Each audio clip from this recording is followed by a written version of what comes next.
একদম স্পষ্টভাবে এবং সরাসরি কেকেআরের ক্যাপ্টেন আজিঙ্ক্য রাহানেকে দুটো প্রশ্ন করতে চাই। প্রথম প্রশ্ন, যে আপনি আপনার দায়িত্ব কর্তব্য হয় ঠিক করে পালন করবেন, হ্যাঁ কি না? আর দ্বিতীয়ত, আপনি যদি আপনার দায়িত্ব এবং কর্তব্য পালন করতে না পারেন তাহলে এই মুহূর্তে দলের দায়িত্ব অন্য কোনো কারোর হাতে তুলে দিয়ে সরে যান। কারণ এখন কিন্তু আর সেই মাজাকি করার জায়গাটা নেই, সেই অবস্থায় নেই দল। কারণ এখন do or die match. Rajasthan Royals কিন্তু গতকাল এলএসজিকে হারিয়ে দিয়েছে। একটা বাচ্চা ছেলে 38 বলে 93 রানের ইনিংস খেলেছে, বৈভব সূর্যবংশী 19 ওভার 1 বলে রান চেস করে দিয়েছে। এই জিনিসটা যদি না হতো তাহলে কিন্তু কলকাতার মানে কিছুটা হলেও ফ্রিভাবে খেলতে পারতো। কিন্তু রাজস্থান যেহেতু জিতে গেছে, এলএসজিকে হারিয়ে দিয়েছে, সেহেতু কিন্তু কলকাতার এই দুটো ম্যাচ জিততে হবে এবং এমআইয়ের সঙ্গে রাজস্থানের যে ম্যাচ আছে সেটা হারতে হবে রাজস্থানকে। তো সুতরাং পিঁয়াজি করার জায়গা আর নেই।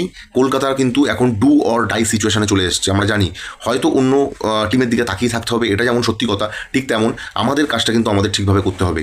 অর্থাৎ দুটো যে ম্যাচ বাকি আছে, আজকের এমআইয়ের সঙ্গে ম্যাচ এবং পরবর্তী যে ম্যাচটা বাকি আছে, সেই দুটো ম্যাচই কিন্তু কলকাতাকে জিততে হবে এবং ভালো নেট মানে রান রেটে জিততে হবে। পরপর দুটো ম্যাচ জিতলে এবং পাঞ্জাব যদি সে মানে লাস্ট ম্যাচটা জেতে, তাহলে কিন্তু কলকাতা পরপর দুটো ম্যাচ জিতে পাঞ্জাবের থেকে এগিয়ে থাকবে নেট রান রেটের বিচারে। সেই নিয়ে কিন্তু কোনো ডাউট নেই, কারণ পরপর দুটো ম্যাচ জিতলে এমনি এগিয়ে থাকবে কলকাতা। কিন্তু চিন্তা হচ্ছে রাজস্থানকে নিয়ে। সেই যদি গতকাল এলএসজির সঙ্গে ম্যাচটা হারতো তাহলে একটা মানে চান্স ছিল, নির্ভয় নির্দ্বিধায় খেলা যেত। কিন্তু যেহেতু জিতে গেছে রাজস্থান একটা বাচ্চা ছেলের মানে বিধ্বংসী একটা ইনিংসে 38 বলে 93, তো তাহলে কিন্তু আর কিন্তু মাজাকি করার জায়গা নেই।